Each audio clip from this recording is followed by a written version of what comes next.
Whoa, doggy.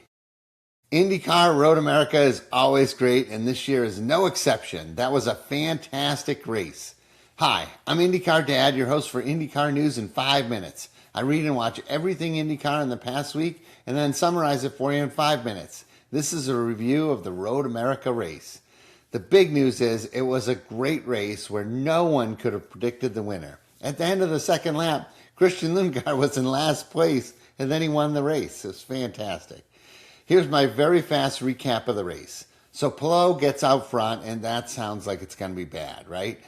Because he's pole sitter and he's out front, but he's not really making much of a gap. There's a few guys up there in the front that are showing speed, and some of them even are on black tires or Palou's on reds. So you know something might come up.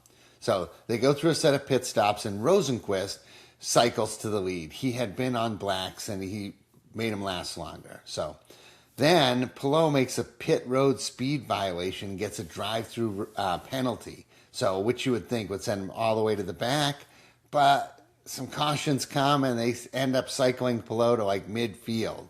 So, and that same caution hurts Rosenqvist, but helps his teammate Armstrong. So now Armstrong's in the front. Armstrong leads a bunch of laps, almost wins the race, but his motor explodes with just a few to go, and Christian Lundgaard is sitting there in second place and goes on to win the race. Thriller. There's way more than I've even mentioned in there. Incidents and offs, and everybody's dropping wheels in the grass and bumping into each other. It's just a fantastic race. Tons of excitement. So let's talk about the finishing order. Lundgaard wins. David Malukas has another second place for his resume. Will Power is involved in a last lap incident with Graham Rahal, where Will might have been able to pass Graham at the end of a straightaway into Canada Corner, and Graham moves over under braking, and they make contact. Graham spins off, and Will Power ends up on the podium. So, and I know people can argue either way. Graham Rahal was upset about it after the race, and he thinks Will Power did something wrong, but race control penalized Graham, not Will, and let Will keep his podium finish. So I guess we're siding with Will Power. So I side with Will Power. I think Graham moved over under braking, which is a dangerous thing to do. So can't have that. Kiffin Simpson got a fourth place finish, which is really great. Top CGR car. Alex Palou, that penalty didn't really hurt him that bad because he still finished fifth. Alexander Rossi, who at one point dominated this track, he got a sixth place with his ECR car. Scott McLaughlin was seventh. He does well here usually. Felix Rosenqvist charged after he didn't lead anymore. He was in 17th and he charged up to 8th. So good performance for him as a driver. Not great luck. Santino Ferrucci, another good driving performance, finished 9th. And Kyle Kirkwood wasn't really anywhere to be seen all weekend. Didn't seem to have great pace. He finished 10th. So last week I did a preview, and lately I've been doing race previews where I don't tell you drivers I think will win the race. I tell you drivers that I think will be exciting to watch. So I'm going to review the drivers I picked as exciting, and we'll see if they have exciting races. Palou I picked as exciting, and it was. McLaughlin I picked. He didn't really have an exciting race. He did well, but not exciting. Marcus Ericsson I picked. He had a very exciting race, was near the front, went off track, lots of battling, tons of stuff. Joseph Newgarden had a very exciting race. He was driving with only 1 foot, and he was still fast. He even led laps, but then on the last lap, he made a mistake, and he punted Nolan Siegel, so he finished really far back. Will Power, again, a very exciting race. Last lap incident for third place, thrilling stuff. Grosjean, I predicted to have an exciting race, and it looked like he was driving a bumper car out there. He was all over the place, and all passing and being passed, and tons of excitement. Santino Ferrucci, I predicted as having an exciting race. I'm not sure if it was very exciting, but he was up and down the leaderboard all day, so pretty good. Felix Rosenqvist had a very exciting race, from looking like he was going to win to battle, being in 17th to getting up to 8th. Graham Rahal, I also predicted.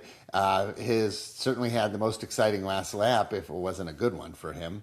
And then I predicted Pato would have an exciting race, but I don't remember it being that exciting.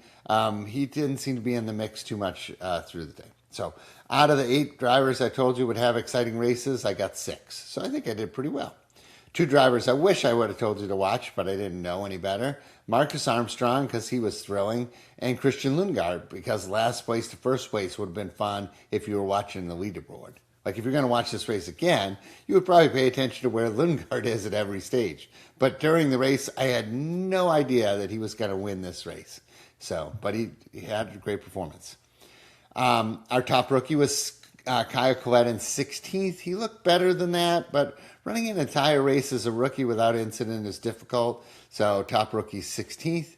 And then every week I like to do winners and losers after each race. So winners include Lundgaard, Malukas, Power, Simpson, like our top four, ended up with great finishes. And I'm throwing in Marcus Armstrong in there because he had a great weekend without a great result.